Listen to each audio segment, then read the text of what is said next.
तो क्या बिहार की राजनीति में एक बार फिर से नए आंदोलन की तैयारी हो रही है? क्या बिहार की राजनीति में एक बार फिर सियासी उबाल देखने को मिल सकता है? क्या बिहार की राजनीति में एक बार फिर बड़ा बदलाव देखने को मिल रहा है? और क्या बिहार की राजनीति में जो चिंगारी उठी है, क्या वो दिल्ली तक पहुंच जाती है? तो क्या प्रधानमंत्री नरेंद्र मोदी की सत्ता खतरे में आ जाएगी? क्योंकि प्रधानमंत्री नरेंद्र मोदी को यही डर सताया रहता है कि कहीं उनकी सत्ता ना चली जाए, क्योंकि सरकार इस वक्त हाशिए पर खड़ी है। सरकार को इस वक्त सपोर्ट मिल रहा है दो बड़े नेताओं का, जी हाँ, दो बड़ी पार्टियों का, जेडीयू और टीडीपी। तो यहाँ पर अगर हम बात करें, नीतीश कुमार और चंद्रबाबू नायडू का बड़ा समर्थन प्रधानमंत्री नरेंद्र मोदी के लिए होना जरूरी है। लेकिन बिहार में जो अंतर्कलह शुरू हो गई है, इसको कैसे शांत किया जाएगा और क्यों प्रधानमंत्री नरेंद्र मोदी के हनुमान कहे जाने वाले चिराग पासवान नीतीश कुमार से खुश नहीं है? कैसे मनाया जाएगा चिराग पासवान को? लेकिन पशुपति पारस का अब मैं जिक्र कर रहा हूं, एक बड़ी खबर निकल कर सामने आ गई है पशुपति पारस को लेकर। और मैं अपने दर्शकों को बता दूं, बहुत बड़ी खबर है।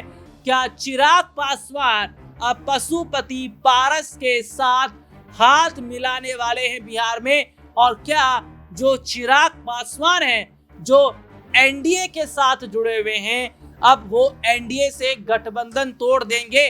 क्या नीतीश कुमार इन सब की बड़ी वजह बन रहे हैं? ध्यान से सुनिएगा, बहुत बड़ी खबर बिहार से जुड़ी मैं अपने दर्शकों को बता रहा हूं, बहुत बड़ी जानकारी बता रहा हूं। और ये भी बताऊंगा कैसे बिहार के अंदर चिराग पासवान और उनके चाचा पशुपति पारस एक नया आंदोलन बिहार में छेड़ने वाले हैं। और इसका बड़ा नुकसान बिहार में होता नीतीश कुमार को नजर आएगा, क्योंकि बिहार में भी विधानसभा के आने वाले वक्त में चुनाव होने वाले हैं। जी हाँ, सीधे सीधे तौर पर अगर हम बात करें तो जो तस्वीरें इस वक्त दिखाई दे रही हैं, वो ये बता रही है कि बीजेपी की जो सहयोगी पार्टियां हैं, उनके हालात बीजेपी को लेकर ठीक नहीं हैं।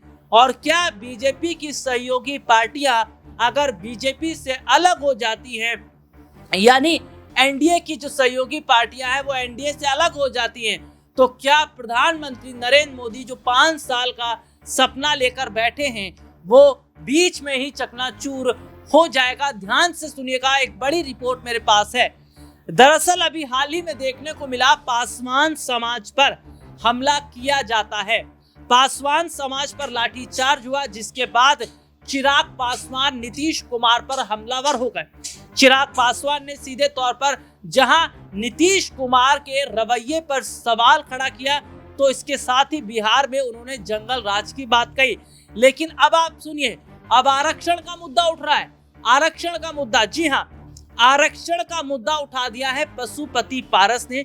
उन्होंने बयान दिया, उन्होंने कहा 80% आरक्षण जो है वो जो पासवान समाज के लोग हैं उन्हें मिलना चाहिए।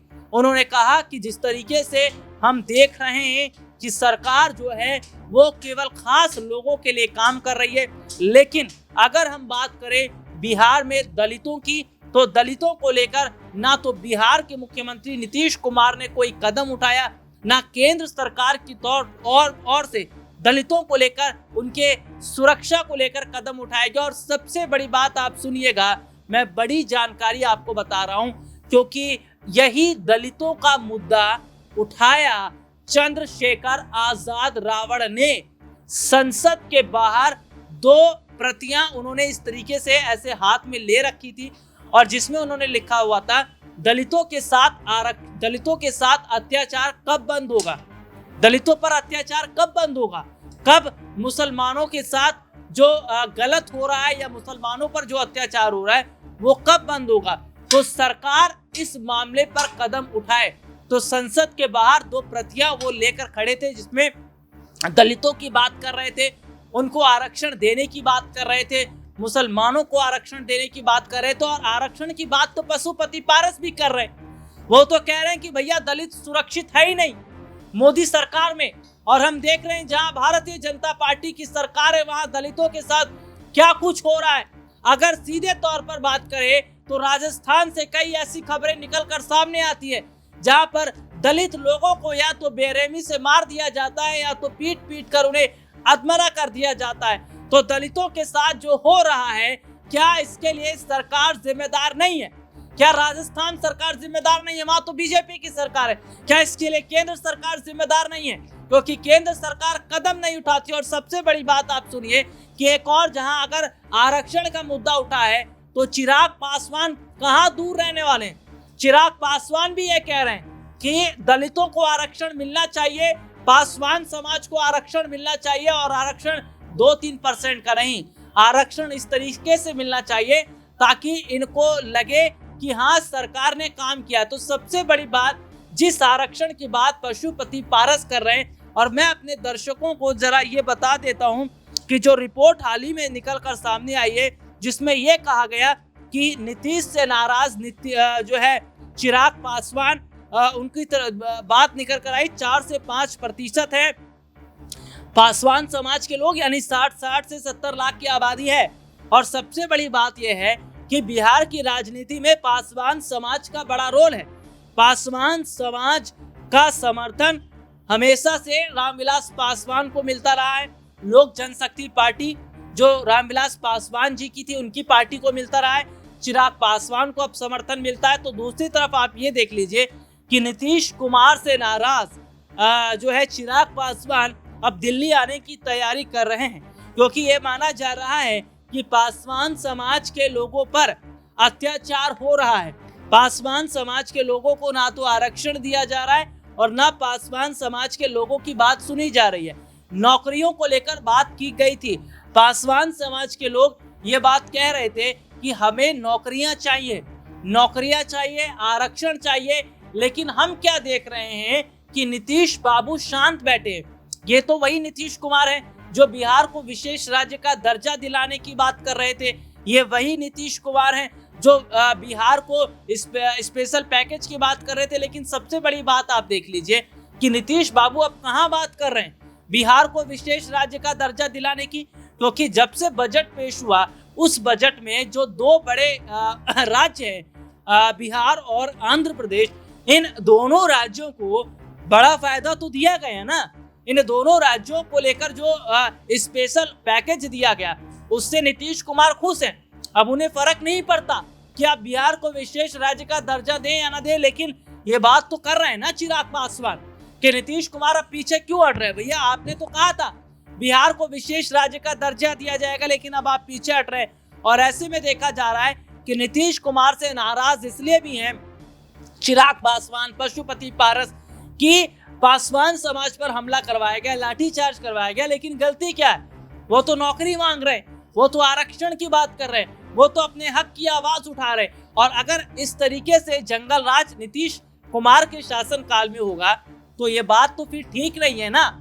और सबसे बड़ी बात है, इसी पासवान समाज से चिराग पासवान आते, आपने एक बार भी नहीं सोचा कि आपने पुलिस को आदेश दे दिया लाठीचार्ज करने के लिए, भीड़ को तितर बितर करने के लिए समझाया जा सकता था। लेकिन आपने जानबूझकर पासवान समाज पर हमला करवा दिया। और चिराग पासवान कह रहे हैं कि नीतीश कुमार की दादागिरी नहीं चलेगी। नीतीश कुमार बिहार में काम नहीं कर रहे, ना रोजगार को लेकर काम कर रहे, ना शिक्षा को लेकर काम कर रहे, ना अर्थव्यवस्था को लेकर काम कर रहे। तो जो हालात इस वक्त के बन रहे हैं वो ये हैं कि क्या गठबंधन तोड़ने की तैयारी चल रही है एनडीए के साथ में, क्योंकि दलितों का मुद्दा, मुसलमानों का मुद्दा उत्तर प्रदेश में भी उठाया जा रहा है। बकायदा चंद्रशेखर रावण ने उठाया, बिहार में भी उठ रहा है। बीजेपी की सहयोगी पार्टियां भी कह रही है कि बीजेपी जो काम कर रही है वो ठीक नहीं है। नेम प्लेट को लेकर मामला सामने आया, जिस तरीके से उत्तर प्रदेश के मुख्यमंत्री योगी आदित्यनाथ ने कह दिया कि तमाम दुकानदार अपने दुकानों के आगे, अपने रेहड़ी के आगे नाम लगाएंगे, लिखेंगे, मुसलमान हो या हिंदू हो, उसके बाद सामान खरीदा जाएगा। हालांकि सुप्रीम कोर्ट का फैसला आया, उन्होंने कहा सरकार का आदेश गलत है, कोई भी नाम नहीं लिखेगा, बस ये लिखेगा कि सामान क्या बेचा जा रहा है। तो सीधे तौर पर ये स्थितियां जो बन रही है वो साफ तौर पर ये बता रही है, जहां बीजेपी की सहयोगी पार्टियां भी सरकार के अपने फैसले से खुश नहीं है, तो वहीं दूसरी तरफ विपक्षी पार्टियां भी इन तमाम मुद्दों को उठा रही है। और आने वाले समय में ये माना जा रहा है कि जहां चिराग पासवान पशुपति पारस के साथ मिलकर बिहार में एक बड़ी तैयारी कर रहे हैं, तो दूसरी तरफ ये भी देखा जा रहा है कि क्या एनडीए से अलग होने का मन अब चिराग पासवान ने बना लिया है। क्या लगता है आप लोगों को, कमेंट करके जरूर बताएं। फिलहाल आज के लिए इतना ही, आपसे फिर दोबारा मुलाकात होगी, तब तक के लिए इजाजत दीजिए, नमस्कार।